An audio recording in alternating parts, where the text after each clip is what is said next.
Hi guys, welcome back to my channel. I just got back from a Disney cruise and I thought I would make some videos while it's still all fresh in my brain. In this video, I wanted to talk about Disney cruising for people who have absolutely no knowledge of cruising. So this is essentially Disney Cruise 101. Now there are 5 ships. Well, there's going to be 5 ships. There is the Disney Magic, Disney Wonder, Disney Fantasy, Disney Dream, and coming this summer of 2022 is Disney Wish, which of course is going to be the coolest because it's brand new, right? So I just got off of the Disney Dream, so that is the one that's kind of stuck in my brain and I'm most familiar with. Now, in terms of destinations, the ships go to different places, right? And there are different ports based on where you're going. Some of the more common ports in the U.S. Is Port Canaveral, Miami, Galveston, Texas. They have, I think there's one in San Diego. There's a lot. And then there's Mediterranean cruises and Alaskan cruises as well.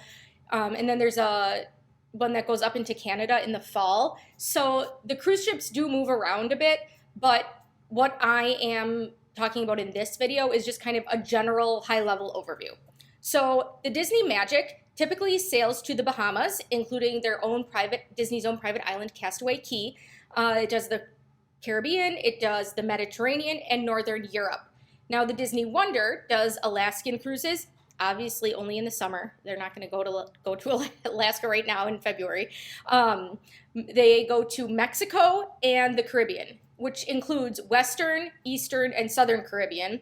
And it also does go to Disney's island of Castaway Cay. And I'm going to do a separate video on Castaway Cay because it really deserves its own video. It's so cool. Now, the Disney Dream that I was just on goes to the Bahamas and to Castaway Cay. When the Disney Wish comes, it is going to replace the Disney Dream, and the Dream is going to Miami. So that should be happening, like I said, sometime this summer. Now, the Disney Fantasy does Eastern and Western Caribbean and Castaway Cay. And like I said, the Wish is going to sail to the Bahamas and Castaway Cay out of Port Canaveral. Now, entertainment on Disney ships is a huge part of what makes them so fantastic. And entertainment is going to vary by ship. But just a few examples of what you can find on the various Disney ships are an Aladdin live show, a Frozen musical, Believe, Beauty and the Beast, The Golden Mickeys, Twice Charmed, Disney Dreams, Tangled the musical. Those are all live shows. And then Wish is going to have The Little Mermaid and Disney Seas the Adventure. So all in-person live shows. I saw Beauty and the Beast. It was 1 hour. It was fantastic. It was so good. I'm so glad I went. I'm sure the rest, obviously haven't seen all of these shows, as The Wish isn't even in circulation yet, but highly, highly recommend them. I'm sure they're all amazing. Now, in addition to live stage shows, they also have movies, including first run movies, and they have so much entertainment. But some of the things I wanted to mention, they have Pirate Night, which some people dress up completely like pirates, and some people just wear regular clothes. The waiters for Pirate Night are all in like pirate garb. You get a pirate bandana. And then they have like this whole thing on deck for Pirate Night too, where it's so cool. It's very, what's the word? Like they go all out for it. There's really a lot. So they have Pirate Night. There's Star Wars Day at Sea. Again, these are just on certain sailings. Pixar Pals Party, a Frozen Deck Party, Marvel Day at Sea. So tons and tons of things. You can even watch fireworks. We watched fireworks. They have 2 fireworks shows. I'll be honest, the fireworks were really short in that they were literally like 3 or 4 minutes. And they do the fireworks shows at twice so that they can accommodate the first and second seating of dining, which I'll talk about in a minute. And I'm like, just combine them so then you can have 6 to 8 minutes of fireworks. I felt like would have been a good idea. But nonetheless, they're fireworks at sea, so it's super, super cool. So beyond this, there is so much to do on the ships. Some of the things we did, we went to bingo. We which we're still very bitter about our bingo loss. We went to bingo. They had animation classes. Now we had to pay for bingo, not surprisingly, and they were giving cash prizes. And like one girl won like $300. The animation class is free, half an hour. You have somebody that stands up by an easel and teaches you how to draw various Disney characters. We drew Donald Duck and Stitch. Another class had done Goofy, and I don't know what the other one was. But yeah, there's like, I don't know, 4 to 6 animation classes. That's very, very cool. They have Disney trivia. They have the kids clubs I wanted to mention. So there is a nursery. It's a Small World nursery. And then I'm not sure the fee of that one. For obviously that's like babysitting real little kids. But then for older kids, there are a few different kids clubs on each ship for various ages of kids. So it would be, say like 3 to 12 years old, and then like 12 to 15, and they have various ages is my point, for each area. So those activities in that club are really tailored to kids that age. So that's why they have the smaller age ranges. I have heard nothing but good things about this. I know one of the doctors at my clinic, he went on a cruise with his daughter. She's an only child, and he was so disappointed. He didn't see her the entire trip. He said, I started to feel bad about myself because she didn't want to spend time with me because she was in the club the whole time, the kids club. My boss was telling me that when they did a big family cruise back when or a big group cruise back when her kids were young, and they were all sitting down to dinner, and then the kids all got up and left before their food came because they were making flubber in one of the kids clubs, and they like just went up and left. So I mean, these are things that kids actually really, really like, and that's awesome. Let's see. Additional activities. They have special activities if you're going around Halloween time or Christmas time. Like I said, they do have the movies they do have the theaters with first run movies. Now, a big caveat to this with COVID, and I think I'm going to do a separate video on how safe it was, which is totally, but with COVID, currently, you can't eat or drink in the theaters, which is a total bummer. I'm like, what is the point of seeing a movie if you don't have popcorn? But like I said, I'll mention that a little bit more in a separate video about the safety and everything you have to do with COVID. But that's hopefully temporary and not going to be much longer. Characters. I was shocked at how many characters we saw on this trip. When you walk in, Mickey and Minnie are right there. I saw Goofy and Donald multiple times. They have Mickey and Minnie dressed up as pirates for pirate night. On Castaway Cay, when you get off, there's Minnie, I think Mickey and Minnie were being pulled in like a kind of like a sand ATV type thing, and Goofy was sitting there waving. You could take pictures standing in front of Goofy. So I mean, there were a lot of characters. I was very surprised how many we ended up seeing on this trip. So that's really cool too.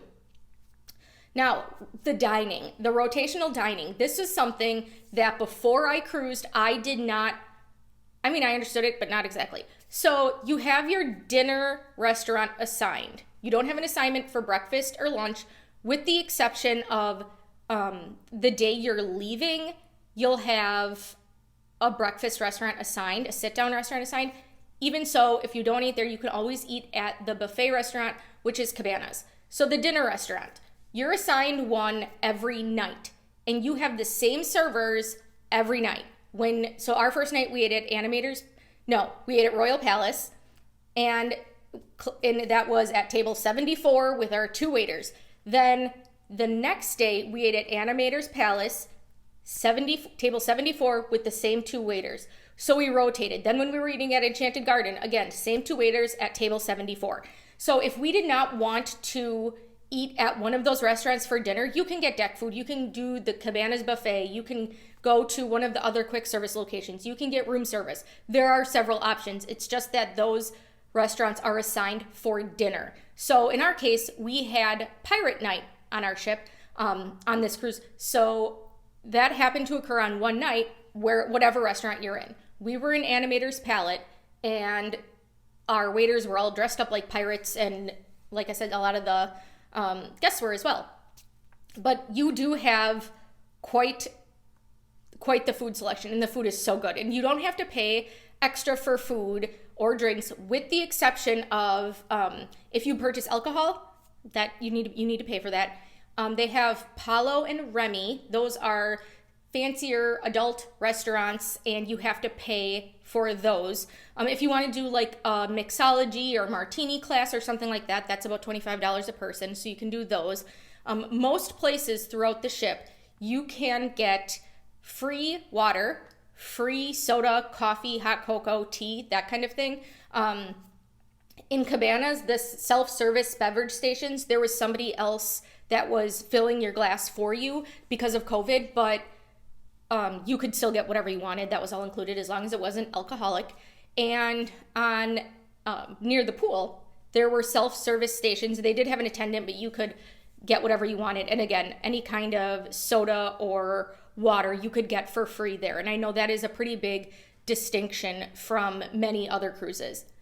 Also, very importantly, there is free ice cream, and it is called EYE SCREAM. It's like Mike Wazowski. It's very cute. Ice cream. And I mean, I live for this. So they had vanilla cones and chocolate cones and a twist of the two. And then you could get a strawberry cone, a banana cone, and a twist of the two.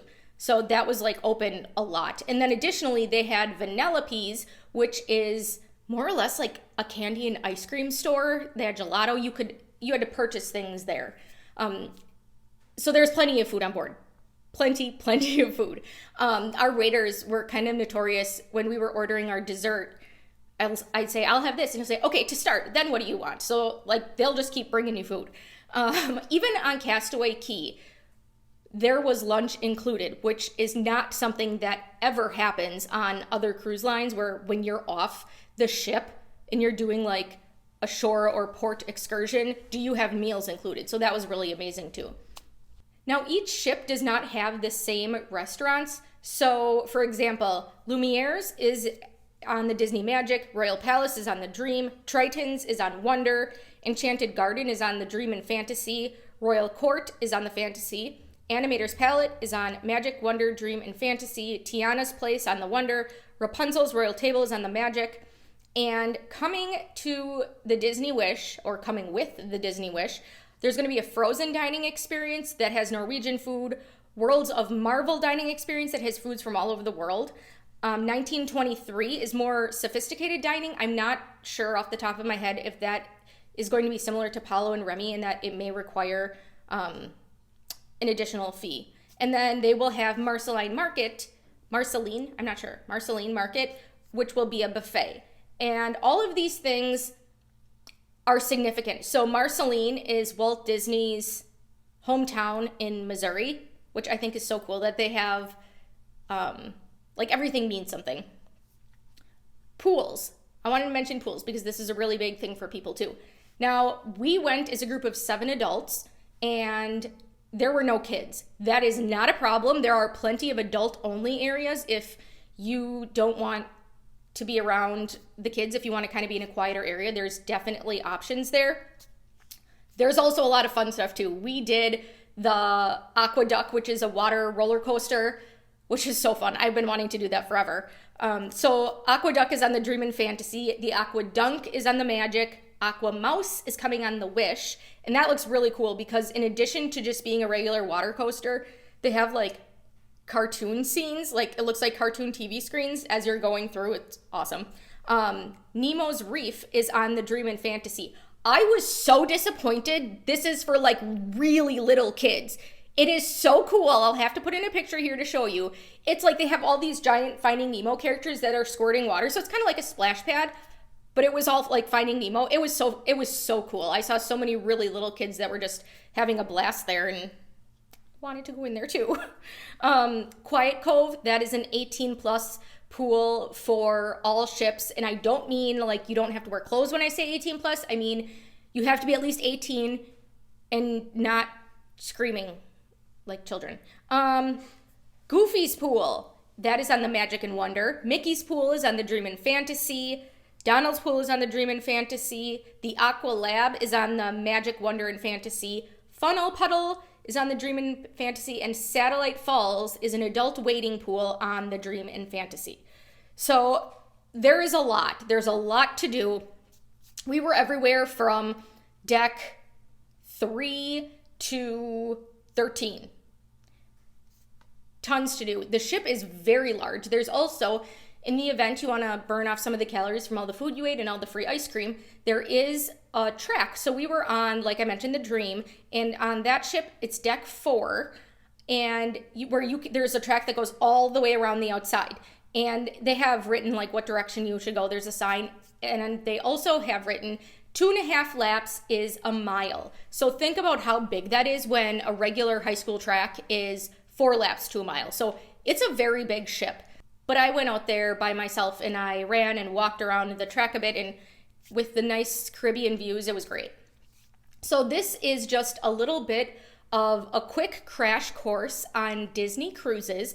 Like I said, I'm going to do a separate video on Castaway Cay, Disney's private island in the Bahamas, and the safety issue in terms of COVID and why Disney is the only cruise I would trust during COVID. It was the safest I have felt throughout this entire pandemic, truly. So I think they did a great job, and I really want to make sure to point that out as well. So I'm going to do separate videos on those 2 things as well. So keep an eye out for those. Thank you guys so much for watching, and I will talk to you next time. Bye, guys.